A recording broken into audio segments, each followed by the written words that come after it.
Bismillahirrahmanirrahim. Assalamualaikum warahmatullahi wabarakatuh. Alhamdulillah wa syukrillah. Alhamdulillahi rabbil alamin. Wassalatu wassalamu ala rasulillah wa ala alihi wa sahbihi wa man walah. Amma ba'd. Sidang warga pendidik yang dimuliakan oleh Allah Subhanahu wa taala sekalian, alhamdulillah kita sama-sama bersyukur kehadrat Allah Subhanahu wa taala kerana diberi peluang oleh Allah Subhanahu wa taala untuk bersama dalam ruangan bicara ilmu pada kali ini. Dan alhamdulillah bersama dengan saya sebagaimana sebelum ini jugalah. Jadi insya-Allah saya akan cerita pada hari ini tentang masalah ibadat kita itu sendiri, supaya kerja kita dalam apa yang kita buat sehari-harian. Maklumlah kita kan seorang pendidik, nak tak nak kita ni berinteraksi bersama dengan murid-murid maupun pelajar-pelajar itu sendiri. Dan dalam konteks ini kita nak jadikan bahawa kerja buat kita ini sebagai ibadah. Iaitu biarlah ibadah kita ini bukan hanya bertahap. Maksudnya dalam masa 24 jam tu biar jadi ibadah. Setiap saat, setiap minit dan setiap jam itu jadi ibadah. Untuk kita cikgu-cikgu sekalian ya, kalau kita tengok. Jadi untuk menjadikan ibadah ini biar jadi 24 jam. Jangan kita salah faham. Ibadah ni bukan hanya kita bertasbih, pegang tasbih kat tangan. Maklumlah kadang-kadang orang faham begitu, ataupun hanya solat sahaja, puasa sahaja, zikir sahaja. Sedangkan ibadah kerja kita ini sebenarnya kita kena faham dalam skop yang cukup luas, iaitu bahawa yang kita faham bahawa ibadah kita ini, walaupun kita pegang, contoh paling mudah, pegang handphone pun kita guna tangan jari kita, jari jemari kita pun biar jadi ibadah. Suara kita yang kita minit, kata suara yang kita lafaz, yang kita laungkan juga biar jadi ibadah pada dalam hidup kita. Jadi semua ibadah dalam konteks yang cukup luas sebenarnya, biar kita faham situ. Sebab itu, dan untuk jadikan ibadah ini, ulama meletakkan dua syarat dia. Syarat yang pertama itu ialah, kalau kita tengok di sini, mestilah ikhlas kepada Allah Subhanahu wa taala. Sebab itu sebut saja ikhlas ni benda kadang-kadang kita tak faham. Saya ni ikhlas atau tidak. Jadi kata ulama dulu, kamu buat dulu, kemudian datang ikhlas kemudiannya, insya-Allah. Atau kamu ikhlaskan dahulu kerana Allah Subhanahu Wa Taala. Kenapa aku nak ajar anak murid aku hari ini? Kerana Allah Subhanahu Wa Taala. Kerana anak murid inilah yang menyebabkan aku dapat rezeki, aku beli kereta, aku beli rumah, dan aku boleh belanja sehari-harian. Oleh sebab itu, untuk mendatangkan ikhlas ini perlu kita faham. Kata ulama, mu nak tahu ciri-ciri orang yang ikhlas itu, pertama adalah kerja buat kita itu mestilah kerja buat yang terbaik. Dalam konteks paling mudah dengan nama lain dipanggil ada istilahnya itqan. Itqan ni buat yang terbaik.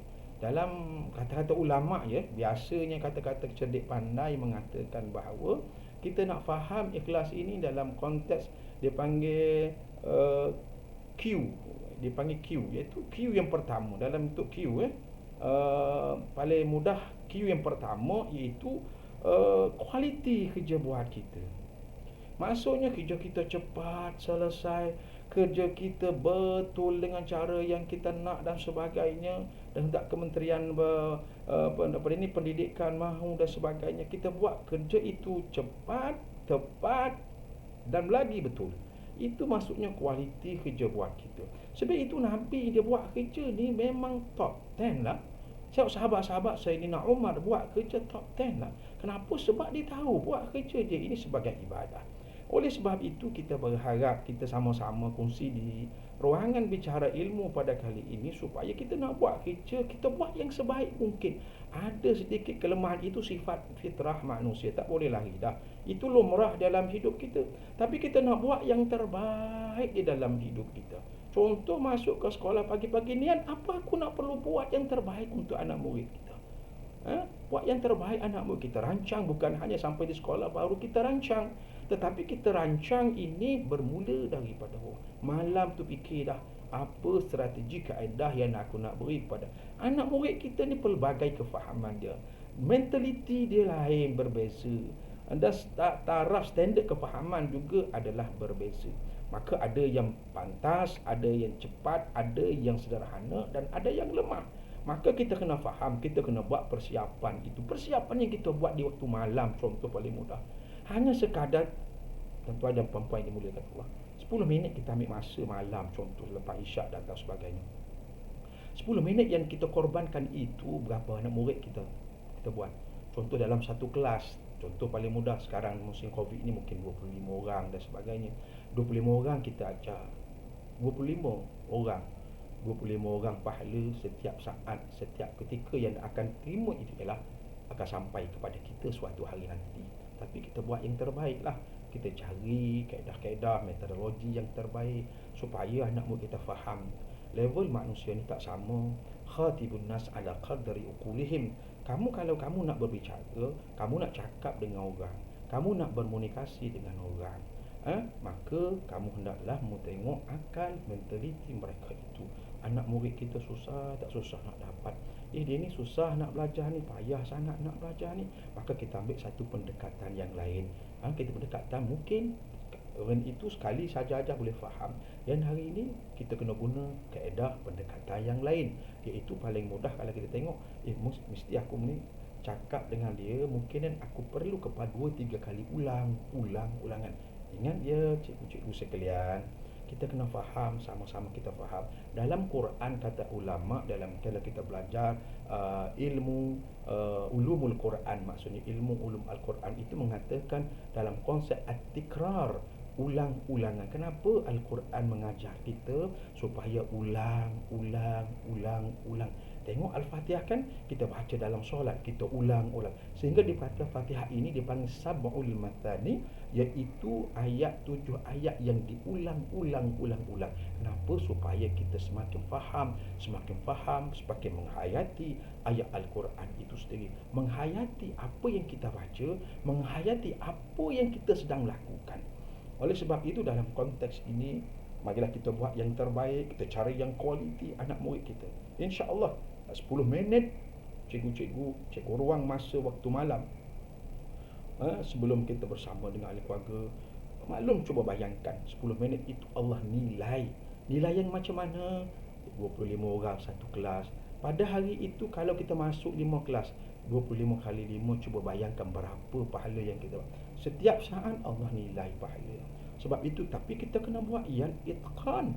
Innallaha yuhibbu idza amila ahadukum an yutqinahu, atau kama qala Nabi sallallahu alaihi wasallam. Sesungguhnya Allah itu suka, tengok digambarkan dalam, kalau kita belajar siyaqul kalam dalam bahasa Arab, cara Allah Subhanahu wa taala menggunakan cara gunakan innallaha, Allah nak bagi penegasan kepada kita. Sesungguhnya kata Nabi, sesungguhnya Allah, dia tak kata Allah yuhibbu, Allah innallah. Perkataan innallah memberikan satu kata kuat. Kata penguat itu sendiri menunjukkan sebenar-benarnya Allah. Kalau macam tu, kalau senang kita hurai dengan cara begitu, innallaha yuhibbu, sangat suka, suka gemar kepada orang yang macam mana? Idza amila ahadukum, apabila seorang itu bekerja. Orang yang bekerja ni, orang yang buat ni, Allah suka. Allah suka daripada orang yang tak suka bekerja. Ini sifat semua para Nabi, semua ini pekerja-pekerja. Tak bermula Nabi Adam usahawan tani, Nabi Nuh usahawan bahagian perkapalan, sampai ke Nabi kita Nabi Muhammad sallallahu alaihi wasallam, semuanya mereka ini bekerja. Nabi kita seorang peniaga. Cuba bayangkan, daripada sebelum peniaga, dia jaga seorang yang mana peternak. Cuba bayangkan, begitu sekali. Semua nak suruh berniaga, nak suruh kita ni bekerja dan bekerja. Oleh sebab tu kerja kita nak jadikan dia ni sebagai ibadah. Pertama, apabila niat kepada Allah Subhanahu wa taala, ini aku buat ni yang terbaik, inilah kerja aku untuk harian aku, dan supaya aku satu hari nanti aku nak timba, aku akan dapat pahala di sisi Allah Subhanahu wa taala. Nak cari kat mana lagi kita ni, kalau kita seorang guru, pahala kat mana? Anak-anak murid kita satu hari nanti dia jadi big boss contohnya. Dia jadi dia jadi seorang yang, kalau kita paling mudah, seorang contohnya paling mudahnya ialah seorang yang manager ke, seorang pengarah. Cuba bayangkan di bawahnya beribu-ribu, berjuta-juta orang. Pahala dapat kat kita, sebab itu tak akan rugi kita. 10 minit yang kita ruang pada waktu malam itu dapat pahala kat kita. Cuba bayangkan dalam kubur nanti pun kita sudah tidak ada, tetapi pahala itu masih berjalan, dan berjalan, berlipat-lipat kali ganda. Ingat, Allah bagi kita orang yang paling beruntung. Ilmu ini berjalan dipanggil sedekahun jariyah. Sedekah yang dipanggil sentiasa berjalan. Kita tidak akan rasa pelik, sehingga kita pernah mengatakan dalam satu hadis Nabi sallallahu alaihi wasallam mengatakan bahawa hadza mari mana pahala banyak aku ni, barulah Allah tunjukkan daripada sini, dan daripada sini. Okey, itu Q yang pertama. Orang yang hebat, orang yang ikhlas, dia ada Q, iaitu dia buat secara itqan, buat secara yang paling elok. Bukan elok, tapi paling elok, paling comel dan paling baik. Dan yang kedua, Q yang kedua ialah kuantiti. Kuantiti ni banyak dia boleh buat. Maksudnya dia boleh buat kerja dalam masa 1 jam, dia banyak, semakin banyak. Kita tengok di syarikat-syarikat swasta, syarikat-syarikat yang besar, mereka melahirkan, kalau dia bawa produktiviti mereka, dia nak 1 jam berapa KPI mereka itu sendiri. Semakin banyak, semakin hebat. Itulah nanya orang yang, kalau orang yang beribadah, orang yang benar-benar ikhlas pada Allah, akan melahirkan kuantiti anak murid mereka. Bukan sekadar kualiti, tapi ramai anak murid mereka yang berjaya. Kalau kita tengok di situ, supaya kita sama-sama mari melihat, jangan kita terlepas pandang benda-benda begini. Jangan terlepas pandang sebab kita tak nak. Yang kalau kita tengok kemudian kita ditambahkan kata ulama dengan pula kan, supaya jadi hebatnya anak murid kita. Apa dia? Itu adalah adab.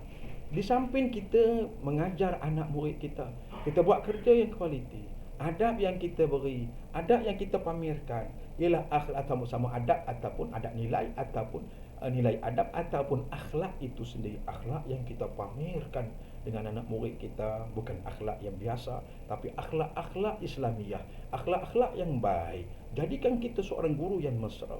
Anak murid kita memerlukan, ingat ya, kita jadikan seorang yang mesra. Nabi kan dalam kehidupan dia, kenapa orang tu Nabi? Orang yang sepatutnya orang tu kena bunuh dah, tapi tidak dibunuh kerana apa? Sifat mesra Rasulullah sallallahu alaihi wasallam. Kenapa sampai begitu? Sebab orang yang mesra, irhamu man fil ardi yarhamkum man fis sama. Kalau kamu kasih kepada orang yang berada atas muka bumi, maka siapa yang kasih? Yang Maha Kasih. Allah boleh campakkan kasih sayang orang kepada kita. Ingatlah, orang yang akan memberi kasih sayang, dia akan dapat pulangan kasih sayang. Tapi kalau kita duk asyik marah semata-mata, anak murid kita jadi cemuh kat kita. Anak murid kita muka kita pun rasa serabut. Tapi kita guna pendekatan mesra. Bijak-bijaklah cikgu lebih tahu daripada saya. Cuma saya bagi satu gambaran supaya kita sama-sama mari melihat. Dan apabila Q yang pertama tadi, kualiti, tambah juga Q yang kedua, kuantiti, kemudian tambah ni pula, dipluskan pula dengan adab dan nilai, kemudian kita akan dapat hasil. Hasil ialah pemberian. Siapa yang beri? Allah akan beri segala pahala. Yang kita akan dapat pahala ini, kita tak akan perasan. Ya Allah, banyaknya pahala aku. Ya Allah, banyaknya pahala aku. Di sinilah kita akan merasa tangisan. Tangisan kesedihan, bukan tangisan kerana kesusahan, tapi tangisan kegembiraan di hari akhirat nanti. Oleh sebab itu, guru-guru yang saya muliakan sekalian, kita sama-sama kongsi di ruangan ini, di bicara ini. Dan saya nak buat, carilah ajaran murid kita dengan ikhlas, menjadikan ibadat untuk kita. Saya rasa setakat itulah. Mudah-mudahan Allah SWT bersama kita. Assalamualaikum warahmatullahi wabarakatuh.